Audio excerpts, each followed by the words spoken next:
Okay. Um, so, so we just added a person in. Do people need help? Were people able to add a person in? Now, it turns out this person, full-born, um, is not yet an agent. Okay, you'll notice that it's illustrated up here in this hierarchy, but it's not yet a full-born agent. In order to become a full-born agent, ladies and gentlemen, we need to indicate that it's an agent. And to do that, ladies and gentlemen, we go to the general properties and we click agent. Okay. So we click on person here so that the properties display for person. We click on general and we check the agent tab there. Okay. So you'll notice that when we do that, the icon of this person changes there. Okay. It changes to be an agent. It sort of uses this Da Vincian symbol, like the measure of man, in gray up here, compared to just the active object, which is kind of like an A symbol in red. Okay. So clicking agent here is important for them to be a full agent. Got to remember that. Okay. So if you want to add an agent, two-step process. Add an agent class first as an active object, and then we make it an agent class by ticking. Yes. Questions? Okay.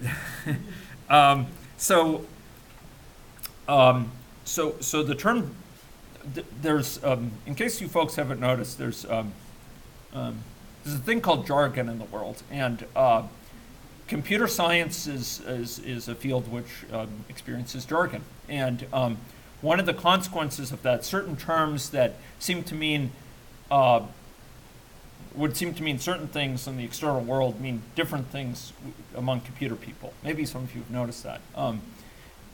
So generic is actually a term for a construct in Java, which turns out the sort of underpinnings of any logic, which allows us to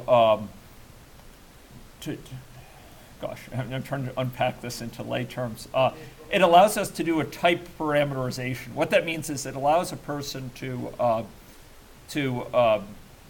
it allows an object to sort of be to have subcomponents that are of multiple different types at different times. Do you want to say a word about that? It has to do with the object-oriented property of inheritance. Where basically, normal parameters have to have a type, like boolean or double or nurse or healthcare professional. Okay. The point is, a generic parameter when you basically if you just click on generic, if you check that checkbox, it'll ask you what your generic parameters are. That is mainly to like, okay, I want to this thing's gonna have a parameter. Let's say it's a healthcare clinic. Okay.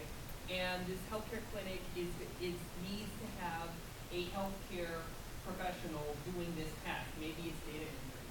But I have a healthcare professional, but I've got a nurse who isn't a healthcare professional. They can also do that. But if you don't do that correctly, if you have a generic parameter, then it won't work right. This is very, very complex Java issue. It's probably covered when we get to Java. Yeah, I've never seen anyone in any model that I've done. We haven't used that functionality yet. I've used it once. Occasionally, you might imagine. Let's suppose there was a clinic. You have a clinic, and then there could be a clinic for dogs, and there could be a clinic for people, and there could be a clinic for horses. Okay, sorry. My veterinary colleagues are probably laughing at the idea of an animal-specific clinic, but you could imagine that, right? And this would provide a way, sort of having just one clinic defined, and then you can say, oh, this is just a clinic for persons. This is just a clinic for dogs. This is a clinic for horses, and kind of reuse it very flexibly in that sort of way. But it's nothing you have to worry about right now. Okay. Yeah. I know maybe this is going off the point, but Yeah. actually I find this point very confusing in logic, how people live in Maine, but from here it's like people are the same as the Maine, and what is an active object class. I find it very confusing. Right. So if you specify that as a generic Yeah. something, whatever it is, Yeah. generic Parameter. parameter, Yeah. then then you wanted to talk about your dogs and the people and Yeah. the horses that belong to that generic parameter. not exactly. Generic parameter is not used to say that something's inside the agent. It has to do with when you say, I have a parameter that could be a dog or a horse or a person, and I basically have one class that encompasses all three of those. I can say generic parameter is, say, living thing or an animal, and a dog is an animal, a horse is an animal, a person is an animal. So that's slightly different. It has a lot to do with those. I have to use it because when I'm doing discrete event models, and I have a everything inherits an entity. So you see a lot in if you look at the enterprise library, generic parameters always extending entity. Because then if I want to be able to specify a parameter of something that is an entity but is also something else, then I have to be able to tell it that. So yeah, it's a very rather complex feature, but at this point, like I said, I've been doing nothing but English models for a year, and I've had to make a generic parameter exactly what it is. So what if you don't put agent? And what if you don't put agent? So, okay, that's a great question. So if I did not click agent here, so that if this person wasn't distinguished as an agent, our ability to do certain things with them will be limited. So we couldn't, for example, put them in a network. We couldn't put them in a space where they could communicate with other nearby people. They need to be an agent to have certain sort of abilities within AnyLogic, and these abilities will be quite central to many of the things that we'll be pursuing, because they'll involve, like, if I want to send messages to you, I need to do so as an agent. For me to be an agent, for you to be an agent. So this distinction of them as an agent is actually quite central. And let's put it this way. I mean, what may be confusing here is this just seems like one arbitrary thing here, but generally speaking, with a model, I think all agent-based models that I've worked with AnyLogic have this pattern. Main is not an agent. Person and any other, maybe there's deer, maybe there's horse, maybe there's some other, maybe there's an institution. Those will all be agents because they need to, they're acting as kind of the entities that interact within the model, that have state and move around, etc. Whereas this is just sort of the model itself. I will say that AnyLogic 7 is refining this quite a bit and eliminating some of the confusion, trying to eliminate some of the confusion about this issue, because I agree that it trips students up. But suffice it to say, if you want to add an agent into here, something that describes agentness, some sort of agent, like a person, I'll get to this in a second, like a personhood. That's what this is, and we need to mark it as an agent, and basically all things you add as agents need to be marked as agent, and really that's the distinction between, I agree that it's confusing because just sort of at first it starts as a non-agent, and then you can mark it as an agent, and it's just asking for confusion. So, yes? I just wonder about it. Yeah. It's a philosophical concept. If it's just simply working, Yeah. Yes.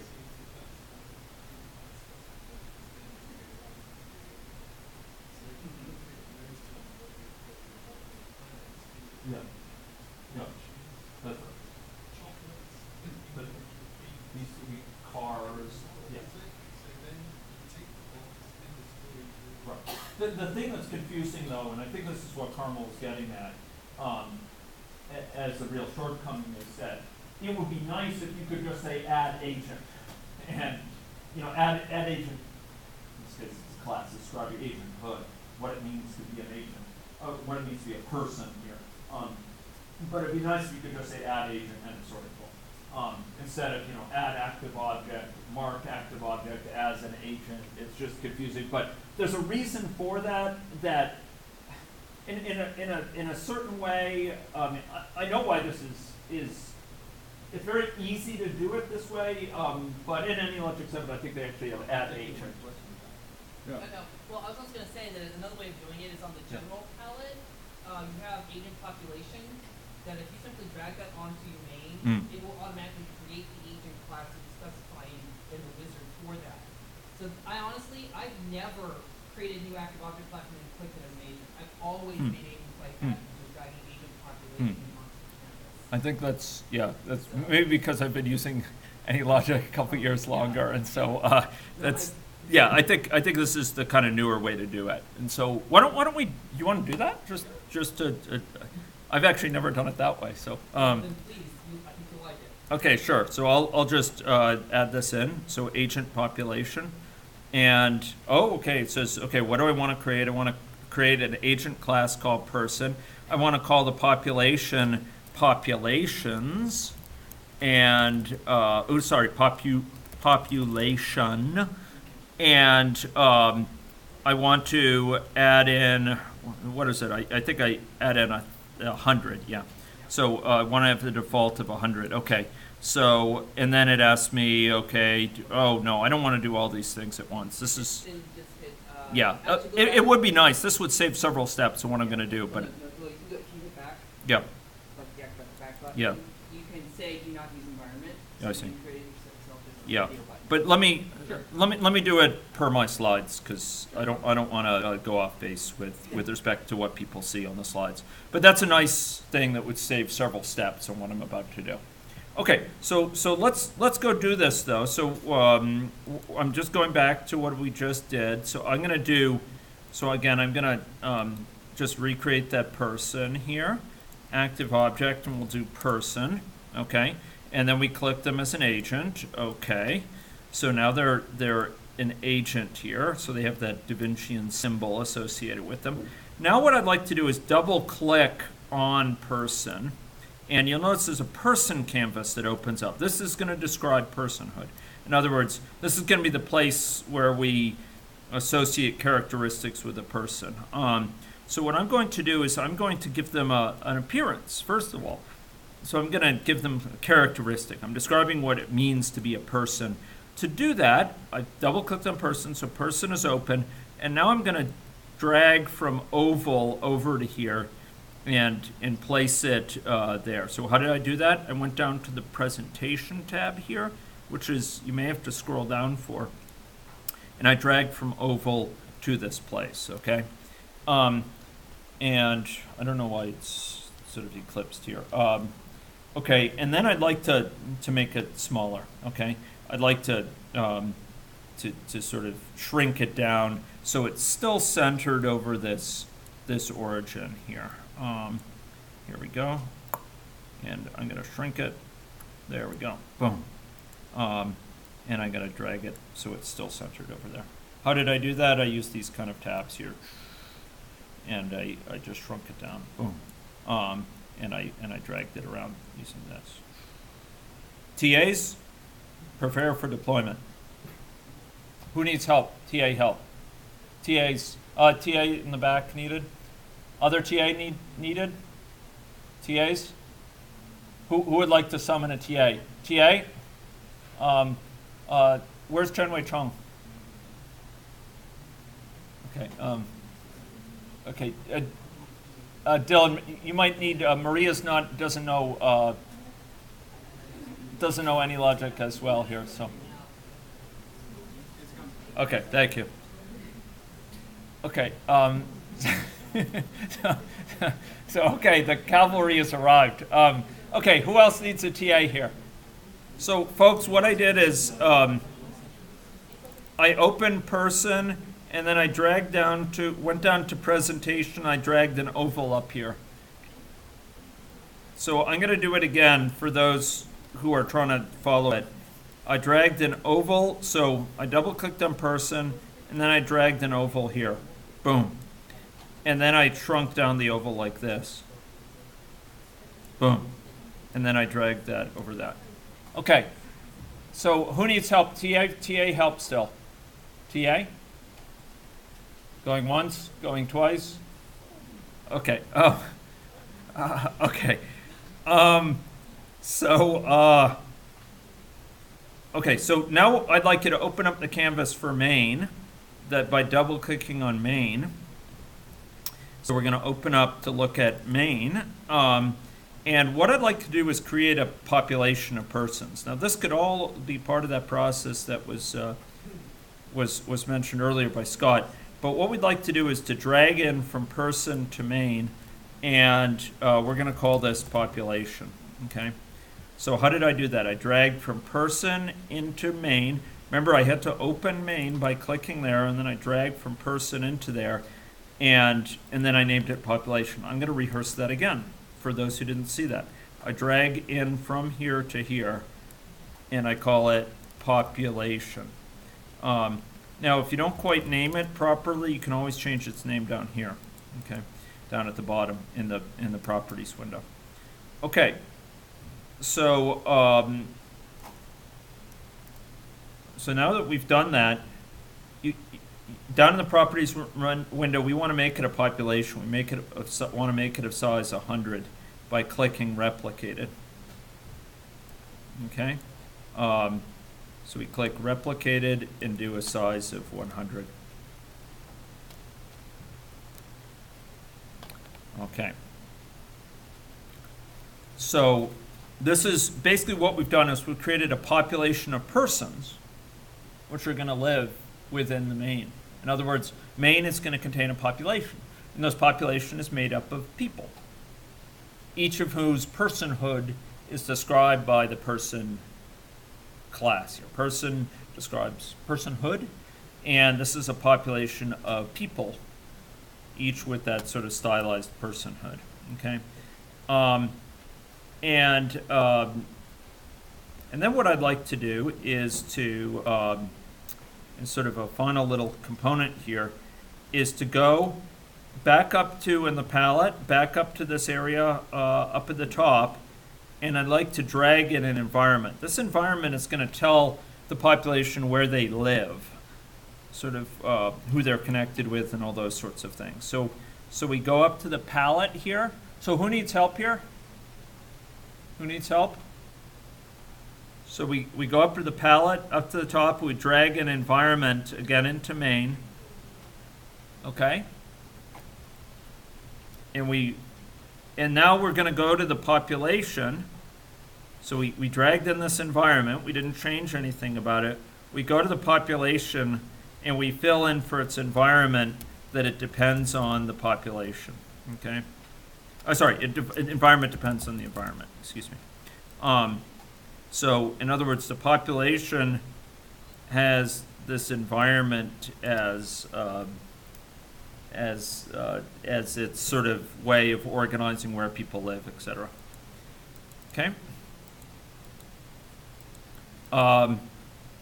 And so, having done that, so again, here's person. Does anyone want me to show the properties of one of these things? Like, here's the properties of the population. This is this population of people. Remember, you had to click this replicated button and say it's of size 100. And we said that its environment is this environment. For the environment, we just dragged it in. We didn't have to change anything for now. Okay? Anyone have any questions here? Any questions? Okay. I'd like to run the model now. Okay? Just run the model. This is good practice. Periodically, you do something, you run the model, see if it behaves properly. Okay? Who needs help here? Who needs help? Prepare for deployment. When there's silence after that, it leads me to one of two conclusions. Either people are in good shape or people are beyond help. And that gives me great concern.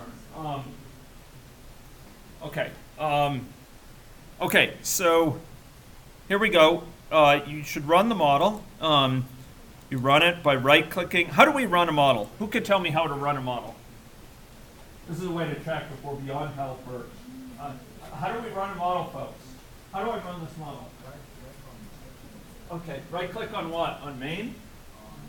Okay, simulation. You right-click on the experiment here with the thing marked with an X. And then we do run. And then we can just run it. And what do we see here? Anyone want to interpret this? What lies before us?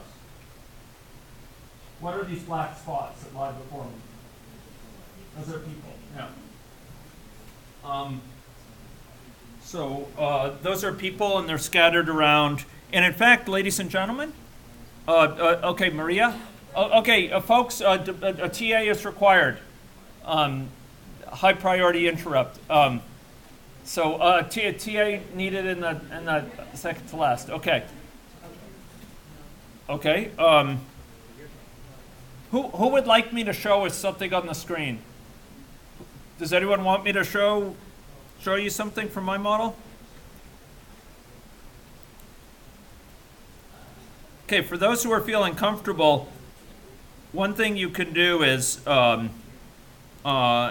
you run this, you can actually navigate down to the level of agents by clicking this. Navigation down to the level of agent, you can see where each successive agent lives. Okay, they're scattered around the space. Okay.